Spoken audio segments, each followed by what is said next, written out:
Personne au Canada n'était censé voir ce fusil revenir ainsi. Quand le Lee Enfield arriva au dépôt d'ordonnance, il manquait presque 15 centimètres à son canon. La coupe était grossière, faite à la scie, sans gabarit, sans machine. La bouche avait été limée à la main, maladroitement, comme si celui qui l'avait fait savait qu'il n'aurait qu'une seule tentative. L'armurier tourna l'arme lentement, nota le numéro de série, puis la posa sur une pile déjà trop haute. Chaque semaine, la pile grandissait. En 1944, des rapports identiques arrivèrent de partout. De la ligne gothique en Italie, des villages écrasés par l'artillerie, des forêts détrempées des Pays-Bas. Des armes revenaient des méconnaissables. Canons raccourcis, magazines limés, bretelles remplacées par des cordes de parachute, bois taillé au couteau de combat. Rien de tout cela n'existait dans les manuels. Rien n'était autorisé par Ottawa. Sur le papier, la règle était simple. L'équipement appartenait à la couronne.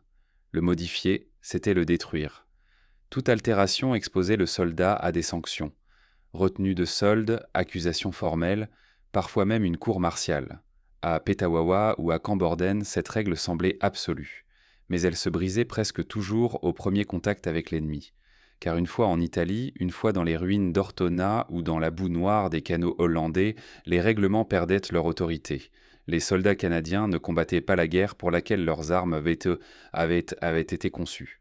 Ils se battaient dans des maisons éventrées, des escaliers effondrés, des rues si étroites qu'un fusil réglementaire devenait un obstacle mortel. Ils avancèrent de nuit, en silence, à quelques mètres de l'ennemi. Dans ces conditions, survivre comptait plus que respecter un paragraphe imprimé à des milliers de kilomètres. Alors les décisions se prenaient sur le terrain, discrètement, souvent sans en parler. Les sergents fermaient les yeux. Les officiers regardaient ailleurs. Tout le monde savait. Personne ne consignait. Ce qui est resté dans les archives, ce sont les conséquences. Armes endommagées, pièces non conformes, rapports techniques sans contexte. Ce qui n'y figure presque jamais, ce sont les raisons.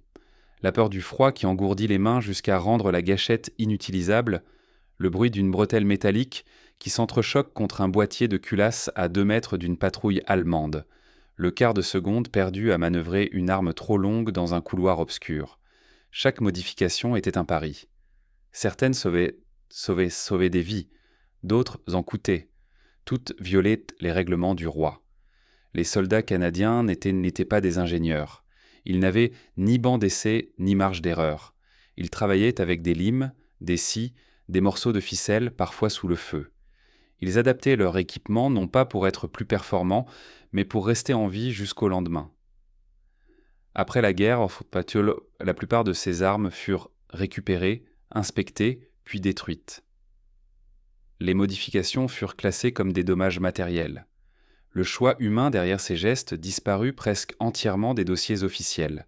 Mais il survécut ailleurs, dans les récits murmurés dans les légions, dans les lettres conservées par les familles, dans les silences de ceux qui savaient. Voici 6 modifications de terrain strictement interdites que des soldats canadiens de la Seconde Guerre mondiale ont pourtant utilisées. Elles racontent une autre guerre, celle qui ne ressemblait en rien à celle des manuels. La modification la plus discrète était aussi l'une des plus répandues. Elle ne changeait ni la silhouette de l'arme ni sa longueur. Elle ne laissait presque aucune trace visible lors d'une inspection rapide. Et pourtant, elle violait clairement le règlement. Le casque. Le casque d'acier canadien avait été conçu pour une seule chose, arrêter les éclats. Sa suspension interne, faite de sangles et de toile, maintenait la coque à distance du crâne afin de dissiper l'impact. En théorie, il fonctionnait parfaitement. En pratique, il avait été pensé dans des bureaux, pas dans l'hiver italien. Dès les premières nuits froides de 1943, les soldats s'en comprirent le problème. Le métal gelait. Le vent s'infiltrait par la suspension. La tête perdait sa chaleur avant même les doigts.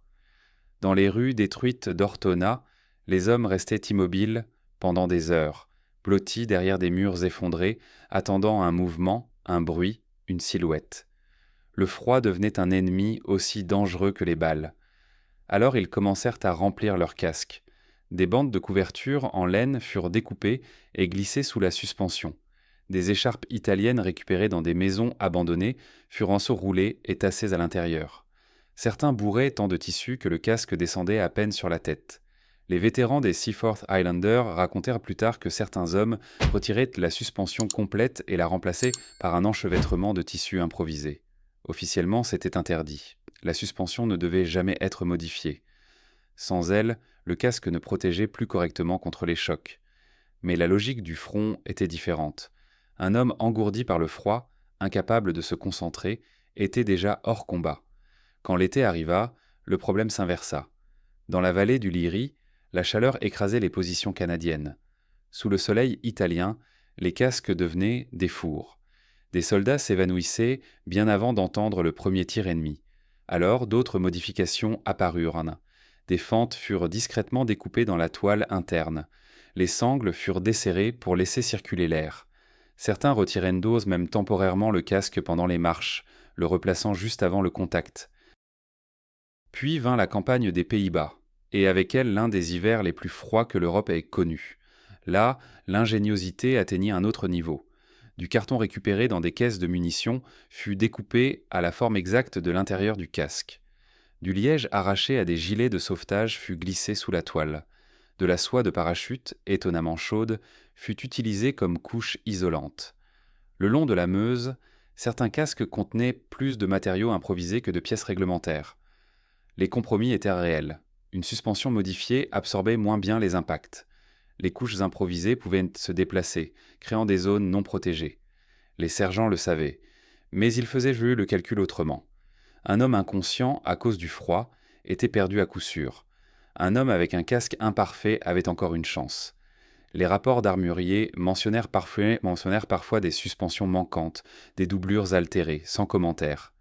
Aucun manuel n'expliquait pourquoi. Aucun rapport disciplinaire ne racontait les nuits passées immobiles dans la neige, à sentir le froid descendre lentement dans le crâne. Ce n'était pas une modification héroïque. Elle ne rendait pas l'arme plus mortelle.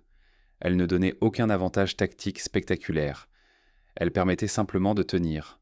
1 heure de plus, une nuit de plus, jusqu'à l'aube. La deuxième grande transgression ne concernait pas la protection, mais le silence, la bretelle. Sur le terrain d'entraînement, chaque fusil canadien était livré avec sa bretelle réglementaire. Les manuels expliquaient comment la porter, comment marcher, comment tirer avec. Tout était pensé pour une guerre ordonnée, à distance, en plein jour. Cette vision mourut quelque part entre la Sicile et le nord de l'Italie. Le cuir d'abord. En montagne, il craquait sous le froid, devenait rigide comme du bois.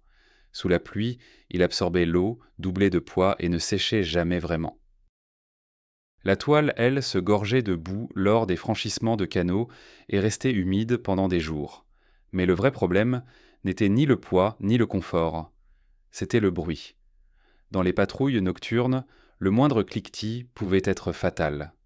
Les attaches métalliques heurtaient le boîtier, tintaient contre la culasse, produisaient un son sec, artificiel, impossible à confondre avec le bruit naturel du terrain. Les sentinelles allemandes écoutaient. Elles attendaient en ce genre de détails. Alors, les bretelles disparurent. Ou plutôt, elles furent remplacées. La corde de parachute fut l'une des premières solutions. Légère, résistante, silencieuse. On la récupérait sur des parachutes abandonnés, sur des caisses larguées, parfois même sur des lignes de harnais. Elle permettait de fabriquer une sangle simple, ajustée à la taille du soldat. D'autres utilisèrent des ceinturons allemands en cuir souple ou des équipements de cavalerie italienne capturés, découpés, réassemblés. Certains Canadiens allèrent de plus loin. Ils créèrent des systèmes à pointe unique, laissant le fusil pendre devant la poitrine, prêt à être saisi en une fraction de seconde. À l'époque, aucune armée n'avait officiellement adopté ce type de port. Des décennies plus tard, il deviendrait standard dans de nombreuses forces modernes. En 1944, il était formellement interdit. Les inspections devenaient un jeu dangereux. Les officiers confisquaient parfois les sangles improvisées. Les quartiers-maîtres refusaient de fournir des pièces de remplacement. Mais une fois retournés en ligne, les soldats recommençaient, parce qu'ils ne pensaient pas en termes de règlement. Ils pensaient au moment précis où une mitrailleuse s'ouvrait à 20 mètres, à ce demi-seconde entre le bruit et la riposte. Les échecs existaient. Lors du franchissement du canal Léopold, certaines sangles artisanales cédèrent. Des fusils glissèrent dans l'eau noire et furent perdus à jamais. Des hommes durent continuer avec une arme de secours ou sans rien. Mais pour chaque perte, il y avait un soldat persuadé que sa bretelle improvisée lui avait sauvé la vie dans un escalier, un fossé, une tranchée. Officiellement, ces modifications n'existaient pas. Aucun rapport ne mentionnait la logique derrière elles. Pourtant, elles étaient partout, invisibles dans les documents, omniprésentes sur le terrain. La guerre ne laissait pas le temps de débattre. Elle récompensait ce qui fonctionnait, même si c'était interdit. S'il y avait une arme que les soldats canadiens redoutaient presque autant que l'ennemi, c'était bien le Sten. Sur le papier, il était simple, léger, peu coûteux. Dans la réalité, il était capricieux, imprévisible et souvent traître. Presque chaque homme qui en porta un avait une histoire de panne, une panne à l'entraînement, une panne sous le feu, une panne au pire moment possible, et presque toujours, le coupable était le même, le chargeur. Le chargeur du Sten était une pièce fragile. Sa conception à colonne unique imposait un angle d'alimentation délicat. Les lèvres se déformaient facilement. Les ressorts perdèrent de leur tension sans prévenir. En usine, tout fonctionnait. Dans la boue, le sable et la pluie d'Europe, tout se dérégla. La position officielle de l'armée était claire et sans nuance. Les chargeurs ne devaient jamais être modifiés. Toucher aux lèvres d'alimentation, au ressort ou au verrouillage, c'était risquer des enrayements encore pires. Dans un combat rapproché, un Sten bloqué équivalait souvent à une condamnation à mort. Malgré cela, les modifications commencèrent presque immédiatement. La plus courante consistait à limer très légèrement les lèvres du chargeur pour réduire les frottements lors de l'alimentation rapide. D'autres remplaçaient le ressort d'origine par un fil plus rigide récupéré sur d'autres équipements, convaincus qu'une tension accrue pousserait les cartouches plus efficacement vers la chambre. En Italie, certains soldats découvrirent qu'en tordant légèrement le verrou du chargeur, ils réduisaient le jeu latéral responsable de nombreux incidents de tir. Ces astuces ne circulaient pas par voies officielles. Elles se transmettaient de bouche à oreille entre hommes ayant survécu assez longtemps pour savoir ce qui marchait. Une solution testée dans une ruelle d'Ortona pouvait se retrouver, quelques semaines plus tard, dans une section opérant dans les plaines inondées des Pays-Bas. D'autres allaient encore plus loin. Certains Canadiens collaient 2 chargeurs ensemble pour accélérer le rechargement, une pratique qui deviendrait courante bien plus tard, mais qui était strictement interdite en 1944. D'autres limèrent légèrement le puits de chargeur du Sten lui-même pour faciliter l'insertion sous stress. Les conséquences ne se firent pas attendre. Les lèvres limées trop finement pouvaient se fendre sous l'effort. Les ressorts trop tendus se brisaient après quelques dizaines de cycles. Certains chargeurs modifiés refusèrent soudain de s'enclencher correctement, laissant le soldat avec une arme inutilisable au moment critique. Les armuriers notaient les dégâts. Les rapports parlaient de pièces usées, de modifications non conformes, sans jamais expliquer pourquoi elles existaient. Sur le terrain, le raisonnement était brutalement simple. Les chargeurs d'origine échouaient déjà. Modifier, même dangereusement, donnait au moins l'illusion du contrôle. Dans les combats à courte distance, quand tout se jouait en secondes, beaucoup préféraient une arme imparfaite mais comprise, plutôt qu'un mécanisme théoriquement parfait mais imprévisible. Le Sten n'inspira jamais la confiance. Mais pour ceux qui n'avaient né que lui, chaque limage, chaque pliage, chaque ajustement était une tentative de le rendre un peu moins mortel pour son propre utilisateur. Le problème suivant ne pouvait pas être réglé avec une lime fine ou un morceau de corde. Il fallait sortir la scie. Le Lee Enfield était un fusil long, 44 pouces d'acier et de bois, conçu pour des lignes de tir ouvertes, des champs, des distances mesurées en centaines de mètres. La première fois qu'un soldat canadien tenta de franchir une porte étroite à Ortona avec ce fusil en main, il comprit immédiatement que quelque chose n'allait pas. Le combat urbain ne pardonnait pas les excès de longueur. La position d'Ottawa ne laissait aucune ambiguïté. Les dimensions de la crosse étaient fixes. Couper, sculpter ou raccourcir le bois modifiait l'équilibre de l'arme, sa capacité à absorber le recul et tout ce que les ingénieurs de la Royal Small Arms Factory avaient soigneusement calculé. En théorie, toucher à la crosse revenait à saboter l'arme. En pratique, les couteaux sortirent très vite. La bataille d'Ortona, en décembre 1943, devint tristement célèbre. Les unités canadiennes, notamment le Loyal Edmonton Regiment et les Seaforth Highlanders of Canada, se battirent maison par maison, pièce par pièce, dans une ville réduite à l'état de gravat. Les combats se déroulaient à quelques mètres, parfois à bout portant. Dans ces conditions, un fusil trop long accrochait les chambranles, se coinçait dans les escaliers, révélait la position du soldat avant même qu'il ne voie l'ennemi.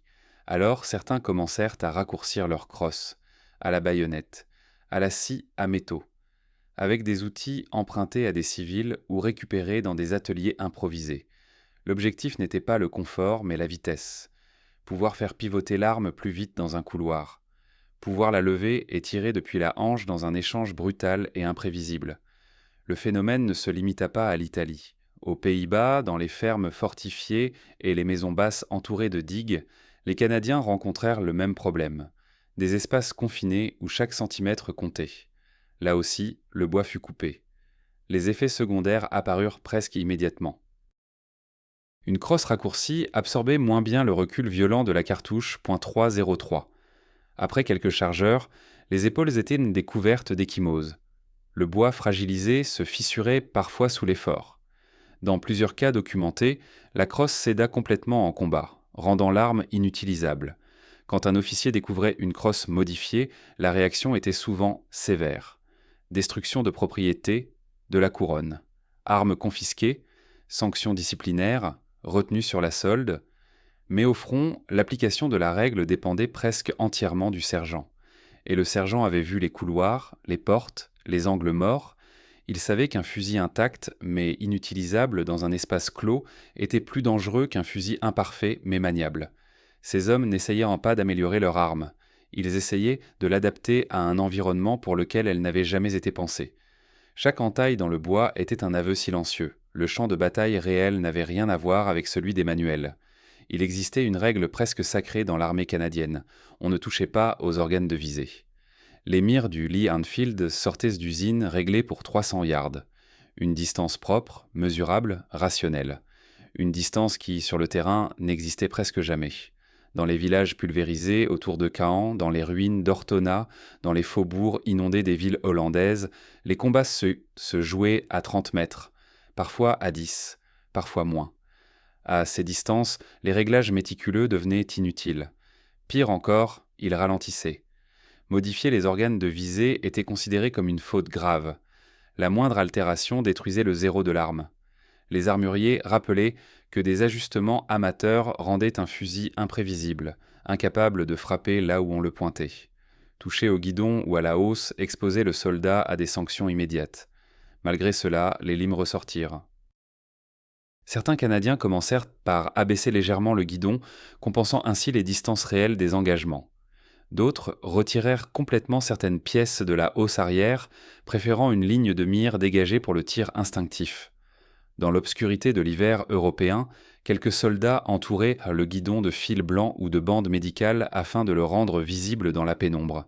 Il y eut même des cas où des pièces de visée allemandes capturées furent montées sur des fusils canadiens jugés plus rapides à acquérir dans des situations de stress extrême. Ces modifications étaient grossières, parfois temporaires, souvent impossibles à justifier sur un banc de tir. Les résultats variaient. Certains soldats découvrirent, trop tard, que leur fusil frappait bien en dessous ou bien au-dessus de la cible. D'autres juraient qu'ils visaient plus vite, plus naturellement qu'avant. La précision théorique disparaissait. La rapidité augmentait. Et dans un combat rapproché, la rapidité comptait davantage. Les officiers ne furent jamais convaincus. Du point de vue du commandement, une arme imprécise était un danger. Du point de vue du fantassin, une visée parfaite qui arrivait trop tard était pire encore. Ces altérations ne faisaient pas gagner la guerre. Elles faisaient gagner des secondes. Et parfois, une seconde suffisait.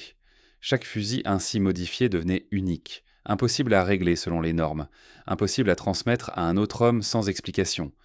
Mais pour celui qui l'avait adapté à sa manière de combattre, il devenait un prolongement de ses réflexes. Le règlement n'avait jamais prévu que les soldats se battraient, à bout portant, dans la poussière, la fumée et la confusion. Les hommes, eux, n'avaient pas le luxe d'attendre une mise à jour des manuels. Parmi toutes les modifications de terrain, il en existait une qui faisait frémir les armuriers rien qu'à l'évoquer.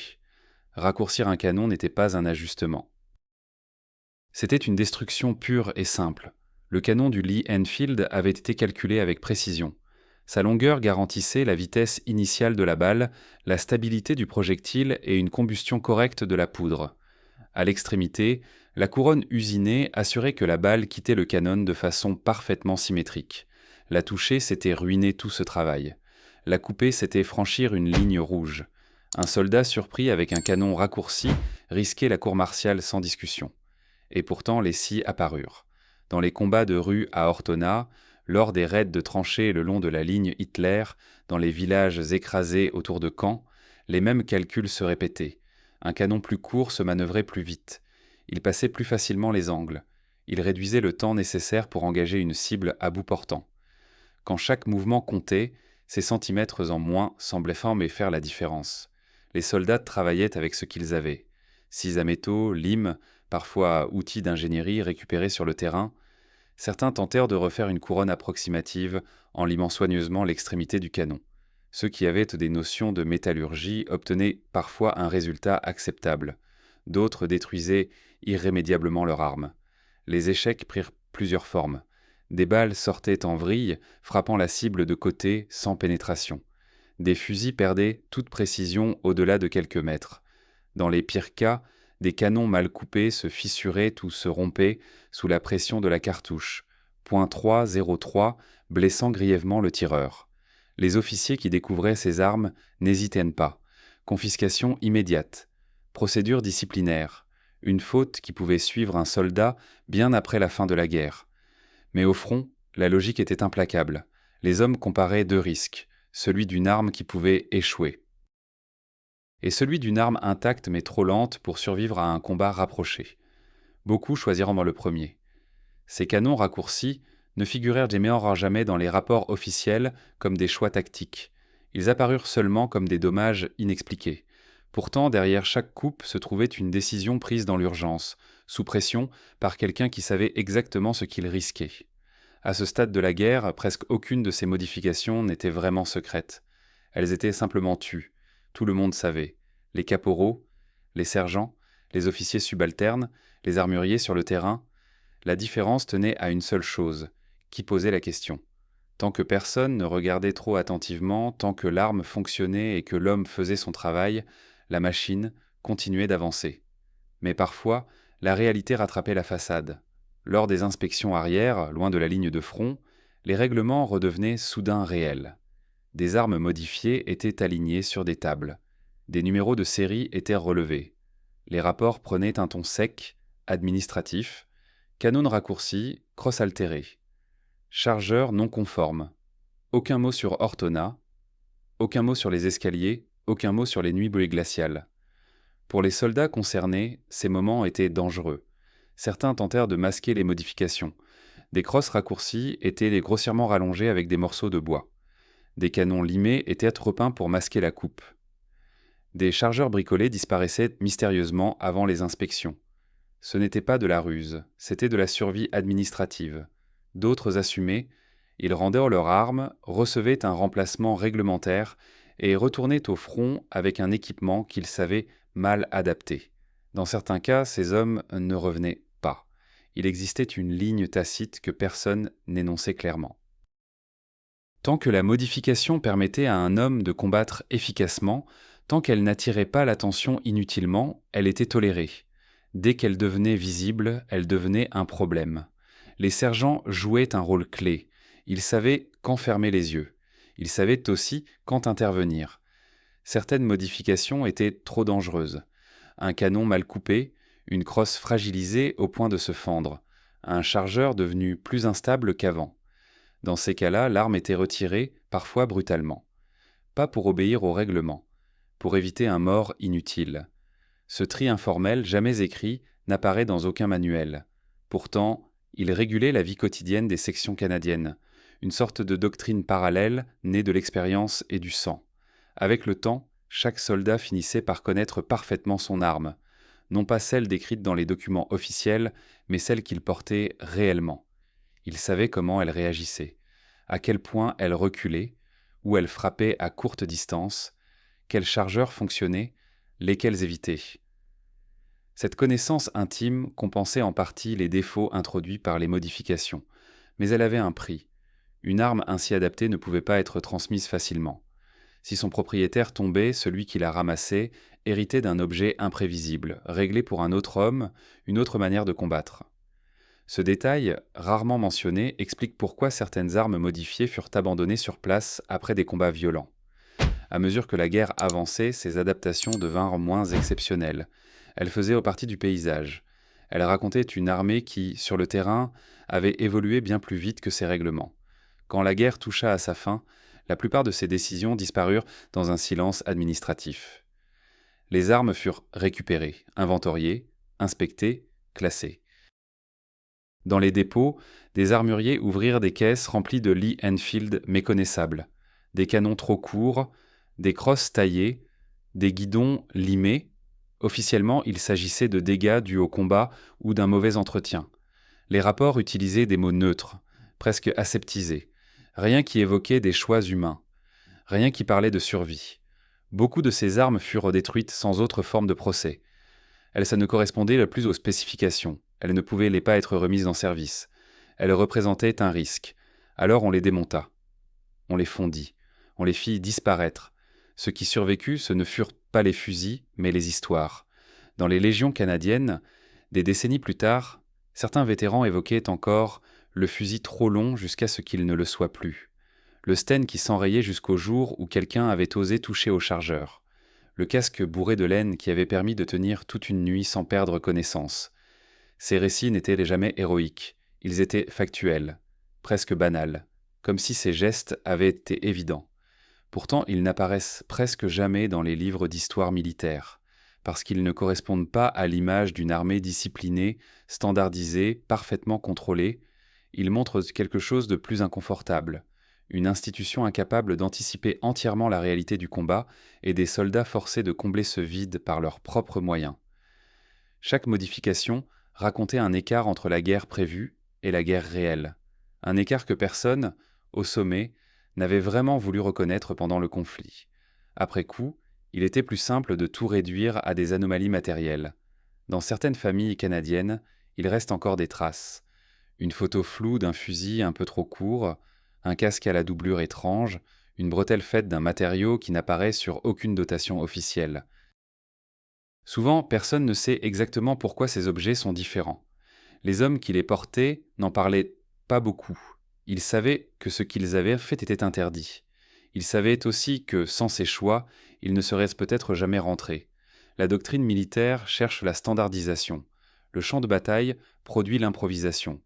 Entre les deux, il y a toujours une zone grise, occupée par des décisions prises trop vite pour être validées, trop efficacement pour être ignorées. Ces 6 modifications n'étaient ni des actes de rébellion, ni des innovations conscientes. Elles étaient des réponses immédiates à des problèmes immédiats, des réponses imparfaites, dangereuses parfois, mais nécessaires. Et c'est précisément pour cela qu'elles restent, encore aujourd'hui, presque invisibles dans l'histoire officielle. Il y avait une chose que presque aucun vétéran ne disait à voix haute, même des années plus tard. Ces modifications n'étaient pas faites dans un moment de courage. Elles étaient faites dans un moment de peur lucide. La peur de rester coincé dans un escalier étroit, fusil trop long, pendant qu'un Allemand rechargeait derrière le mur. La peur d'entendre un cliquetis métallique dans la nuit et de savoir, immédiatement, qu'on venait de signer son arrêt de mort. La peur de presser la détente d'un Sten et de sentir rien. Sur le front, la guerre n'avait rien d'abstrait. Elle se manifestait par des sensations très concrètes. Le poids d'une arme trop lourde au bout de bras. Le froid qui remonte lentement le long du crâne. La difficulté à faire passer un canon par une fenêtre éventrée sans révéler sa position. Chaque détail comptait. Et chaque détail devenait une variable à corriger. C'est pour cela que ces décisions étaient souvent prises seules, dans une grange, dans une cave, à la lueur d'une lampe couverte d'un chiffon, rarement en groupe. Parce que dire à voix haute ce que l'on s'apprêtait à faire, c'était reconnaître que l'on violait un ordre direct. C'était rendre le geste réel, officiel, condamnable. Beaucoup d'hommes hésitaient longtemps. Ils tournaient l'arme entre leurs mains. Ils savaient ce que disait le règlement. Ils savaient aussi ce qu'ils avaient vu la veille. Un camarade incapable de faire pivoter son fusil à temps. Un autre figé par le froid.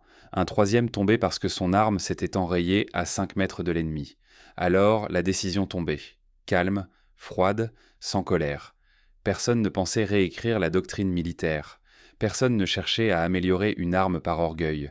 Il s'agissait simplement de rendre l'équipement compatible avec la réalité immédiate. Une réalité faite de murs, de boue, de pluie, de nuit et de silence.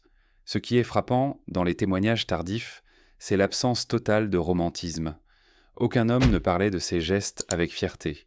Il les décrivait comme des ajustements nécessaires, presque mécaniques, comme on ajuste une sangle trop longue ou une chaussure trop large. Parce que sur le terrain, l'arme n'était pas un symbole. C'était un outil. Et un outil mal adapté devenait dangereux. Les règlements, eux, ne changeaient pas. Ils ne pouvaient pas. Une armée ne fonctionne pas sur l'exception.